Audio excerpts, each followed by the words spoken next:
Bonjour tout le monde et bienvenue dans la vidéo. Donc aujourd'hui, je vais vous parler du câblage avec du câble R2V ou RO2V. Euh, donc les questions qui se posent, et plein de gens me posent les questions, est-ce que j'ai le droit de passer du câble R2V directement dans du placo? Donc soit dans le doublage, soit dans les cloisons. Est-ce qu'on a le droit de le faire? Ben, la réponse tout simplement c'est non. Et plein de gens me répondent, mais j'ai déjà vu ou j'ai déjà fait ça et ça a passé. Ok. Ma réponse à ça, c'est j'ai déjà vu des gens téléphoner au volant. Juste parce qu'il y a des gens qui le font, ça ne veut pas dire que c'est autorisé. Donc, pourquoi? En fait, il y a deux choses à garder en tête. C'est que quand tu vas faire du connexion électrique, il y a deux critères par rapport aux connexions. Il faut qu'ils soient protégés mécaniquement et il faut qu'ils soient accessibles. Donc, quand tu fais une connexion, par exemple une prise, la connexion dans la prise est accessible simplement en démontant la prise, ou l'interrupteur, ou en boîte dérivation, etc. Par rapport au câblage, on a deux critères aussi. Les fils, donc le parti cuivre isolé, il faut que ça soit protégé mécaniquement. Et oui, dans un câble, il est protégé mécaniquement par les gaines noires sur le câble R2V. Par contre, le deuxième critère, c'est qu'il faut que ça soit possible de retirer le fil sans tout casser.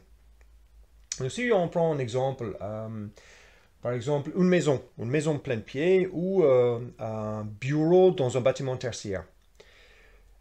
Tu peux câbler avec du câble R2V dans les combles de la maison ou dans la partie faux plafond de ton bureau. Tu peux. Par contre, tout ce qui est descente dans les cloisons, descente dans le doublage, ou les ponts entre les prises par exemple, dans le doublage ou dans le cloison, il faut que ça soit gainé. Et l'idée, donc le but derrière ça, c'est tout simplement dans 25 ou 30 ans, dans la maison, quand il faut le recabler, ou dans le bureau, quand il faut le recabler dans 5 ans, parce qu'on change l'utilisation, il faut pouvoir retirer tous les fils ou tous les câbles sans casser tous les cloisons.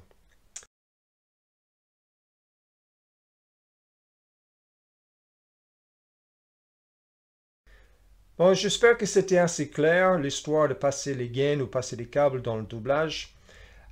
Souvent, on a des soucis, surtout si tu es tout seul sur ton chantier, à tirer les gaines dans les montants. Les trous dans le montant, souvent les gaines, ça bloque.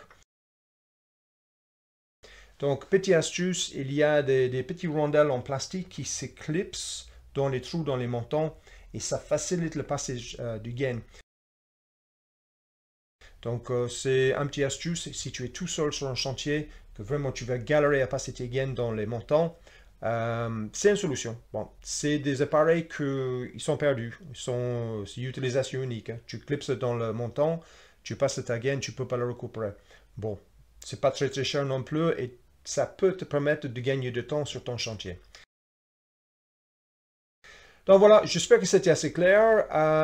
Donc pour les gens qui sont intéressés par la formation, n'hésitez pas, tu m'envoies un mail et je t'envoie des liens avec des informations sur le métier d'électricien et aussi sur la formation qu'on vous propose. Donc bah, voilà, l'adresse il est là et je le mets aussi dans le commentaire. Donc voilà, à très bientôt. Ciao les gars.